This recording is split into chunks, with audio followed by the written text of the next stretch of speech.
Everyone, welcome. My name is Joyce Whitman. I'm an independent demonstrator with Stampin' Up. Today, I'm going to show you my Merry Christmas Monday project.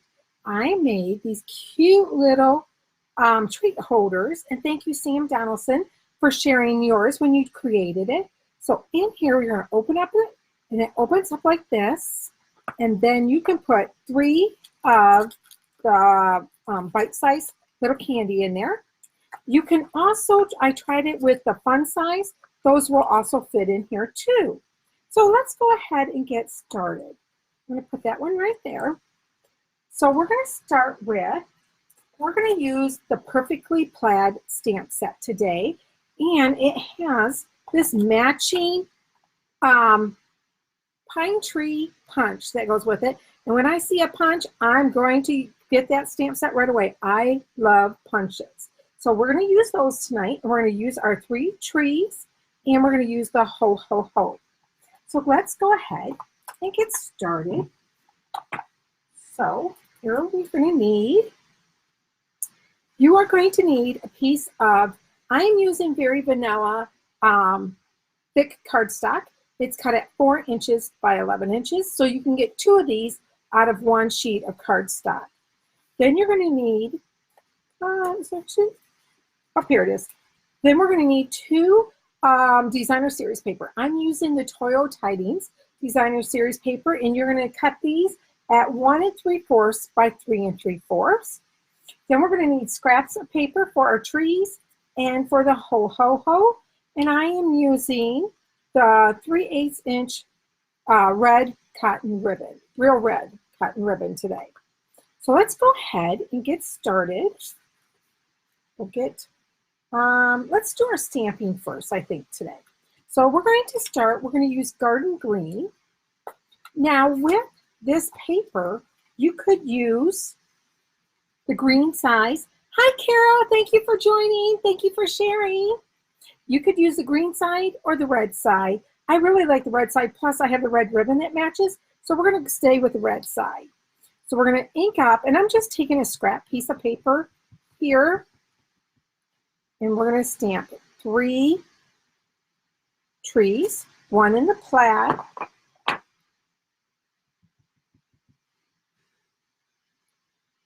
then 1 of these, whoops, and then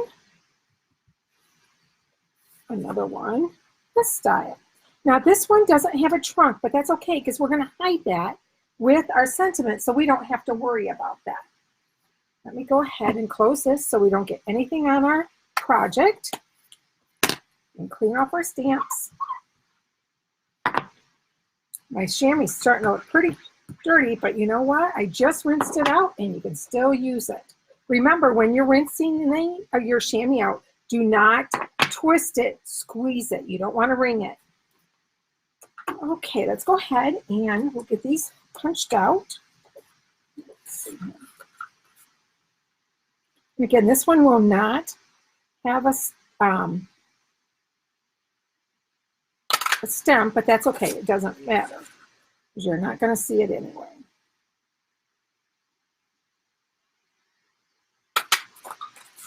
And then I'm going to punch this one out.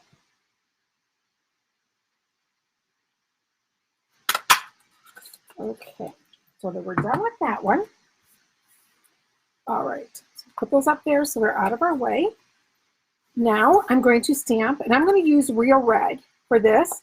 I like to keep these thin strips. A lot of times I'll have them.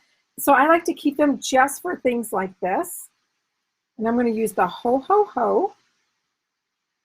And I line it up on my grid paper. It's lots of light, so I'm trying to see this without getting my hair in there. Perfect. So that's all the stamping that we do. Like I said, these are very simple to make. I made them for my class last week. It was last week I made it? Can't remember, but every time my attendees get a treat like this every time they come to my classes. So sometimes I forget which class I made what treat for. All I'm doing is cutting this down with my paper snips. And we're done with that. Whoops. Okay. So now let's get to the fun part, creating the box. Okay, we're going to need our Simply Scored tool. And remember, this is 4 by 11. Let's put that in there. So we're going to start on the 4-inch side. So you'll get 2 of these out of 1 sheet of paper. So we're going to score at 1 and 3. And we're going to turn it on the 11-inch side. And we're going to score it at 1,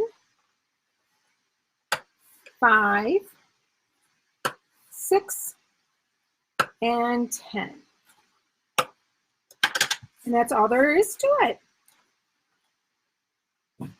Now, if you are making 2 of these, what I would do is I would go ahead and score all these lines down, score this on this side, flip your paper over and score your 2 score lines, and then cut it at 4 inches, and you will get 2 out of 1 sheet.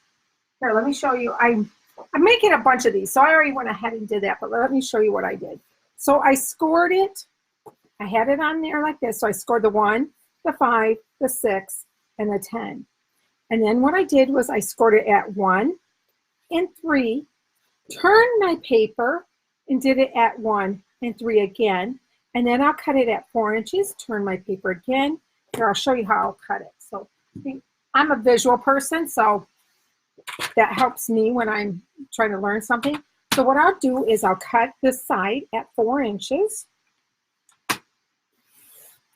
Then I'm going to take that one off, turn this one, because we want the one, see this is a little, I don't know if you can tell that. Well, let me see here. You have your 1 inch here, but this is further, so we want to cut this off.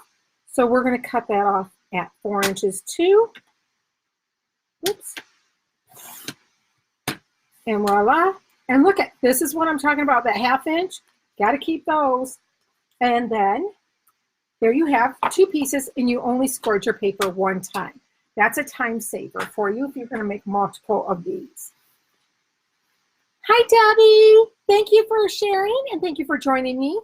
I'm going to be in Michigan on Thursday. I can't wait. I'm going to Lansing this time to go to our Stampin' Up! On stage. So I'm really excited. I can't wait. Okay. Now, you guys know I like to cut before I burnish mine. Other people like to burnish first. It's whatever you like. But so we're going to cut off this square, and we're going to cut off this square. Now, you're also going to cut this off just a little bit because it will fit better. Then you're going to go up on your score lines, do a little V cut. Can't talk tonight. Just because this will fold in better if you do that. I did not cut that one very straight. Let me straighten that one out. There we go. Okay, we'll do that on this side too.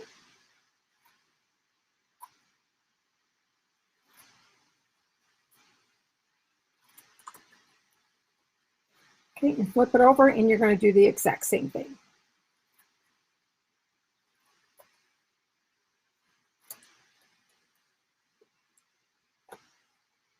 I move this so you can't see it. Let me put that back in there so you can see what we're making today.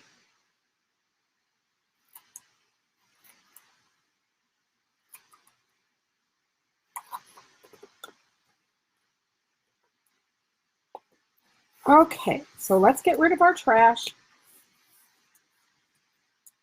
All right, now we can burnish our score lines. And when we do a 3D project, you always want to make sure that you have crisp score lines. It just makes your whole project go together better. Oh my goodness, I cannot talk tonight.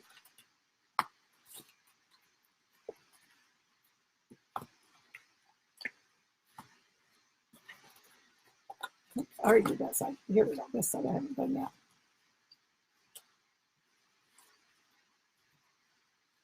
Okay.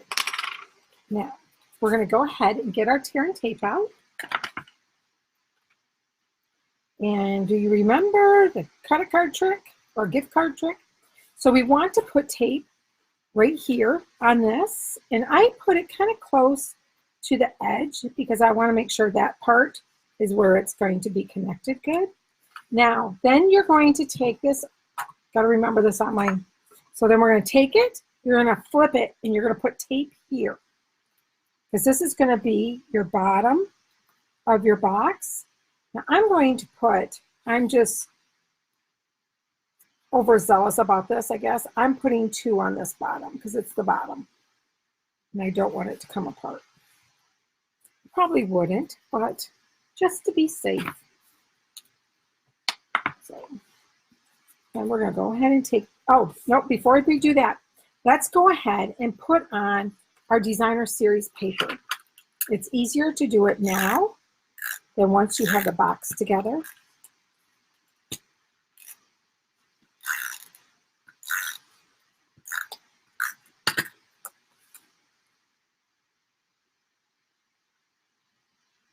Now I cut 2 of them because I'm going to decorate the front and the back.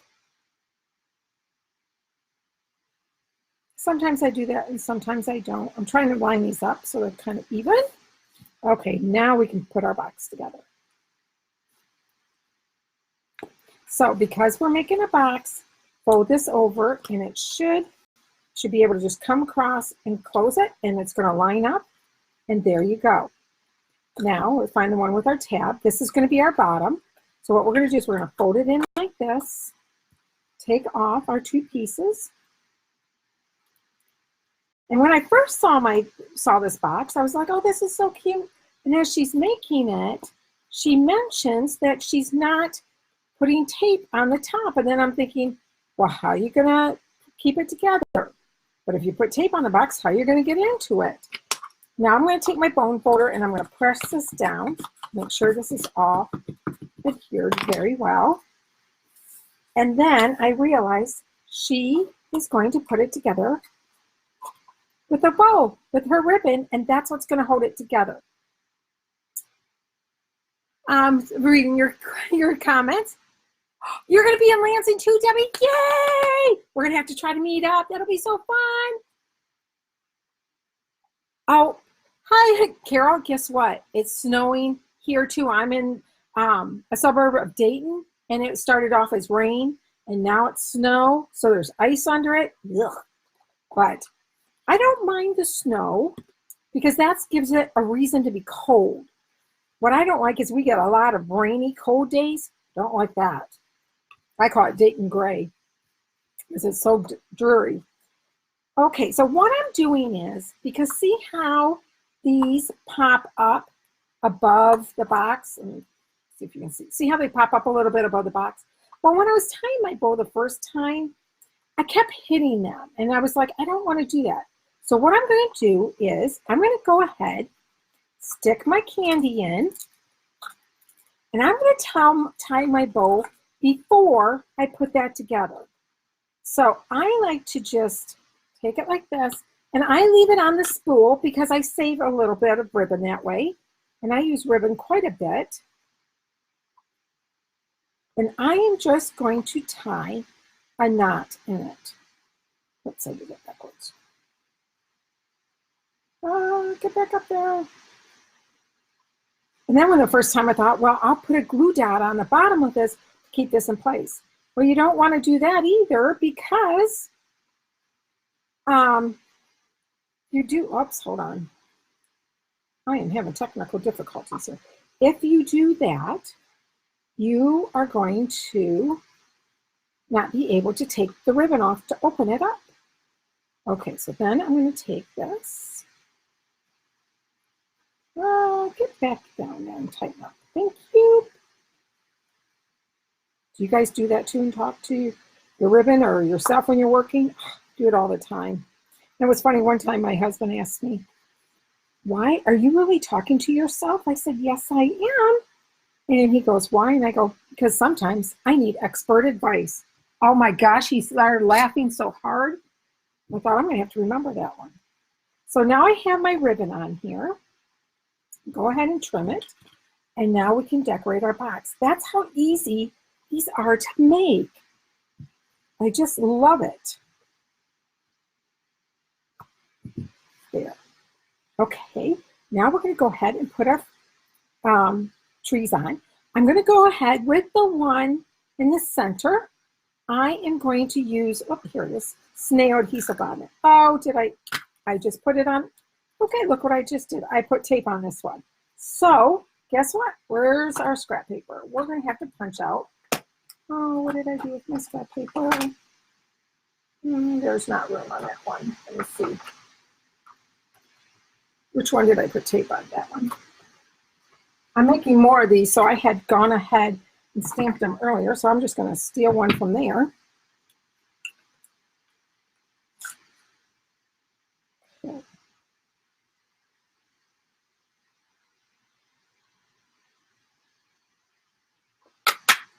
Okay, now I also want to show you, so I'm going to try this. Let me get out my silicone craft sheet, because I don't want this to stick to it. I'm going to try and see if I can do this. So I'm going to flip it over because it is a photopolymer stamp set. So we can see through it. So I'm going to try and see if I can line this up and still use this. Let's see. It might work, it might not, but let's try.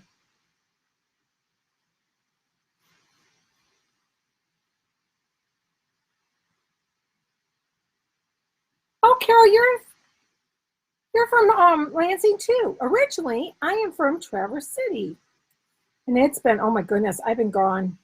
I've been married 31 years, so it's been 32 years I've been gone from Traverse City.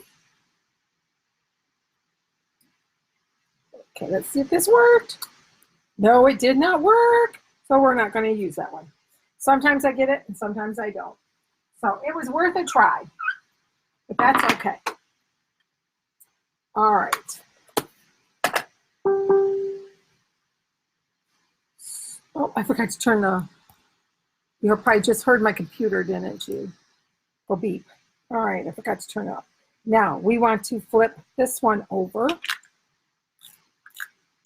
And we're going to put this one in the middle. And I raise it, the top, see how the top's kind of, I kind of try to put this at the bottom, near the bottom of the paper and in the middle. And then my other two, I popped up with dimensionals. Oops, these are my mini ones. Oh goodness, here we go.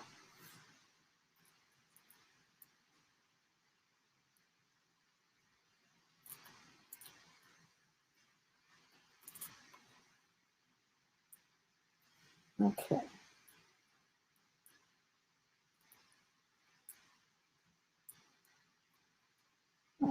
So this one's going to go on this side. Again, I'm going to line it up with the bottom here. And I kind of line it up like this one is like at the edge of the box. I don't want to go over the edge of the box because I want, and you know what? Oh my gosh, no, I didn't. I folded this backwards. Guess what I just did? I can switch that. I'll show you what I'll do. Okay, sorry. This should have actually been the back of the box because here's my seam, but that's okay. Not a problem. I want to show you. Okay, so this, you want a longer piece, a straight edge. That's when you use your edge, your outside of your dimensionals.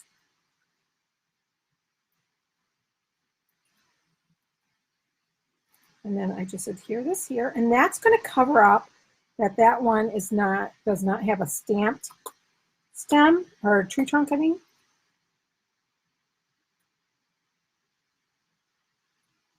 And there you go. Now, yeah, okay, that works. There you go. And that's how easy it is. Now I made that, and let's see, about 15 minutes, 10, 15 minutes I made that. Put it together, and away you go. You have a great treat box. This would also be awesome for a Secret Santa gift, or for coworkers or your mailman or your UPS driver, anything like that. You could give those to them. So here to show you. So here's one that's open, so you can see how it just opens up and I just have the candy there. And then these are the two that are completed. So an easy project for you.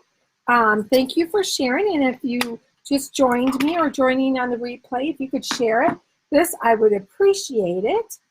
And you've got next Monday, I will be sharing with you the project that I made for my roommates. So I hope you guys come back, and we'll see you later. Have a great week. Bye-bye. And there you go.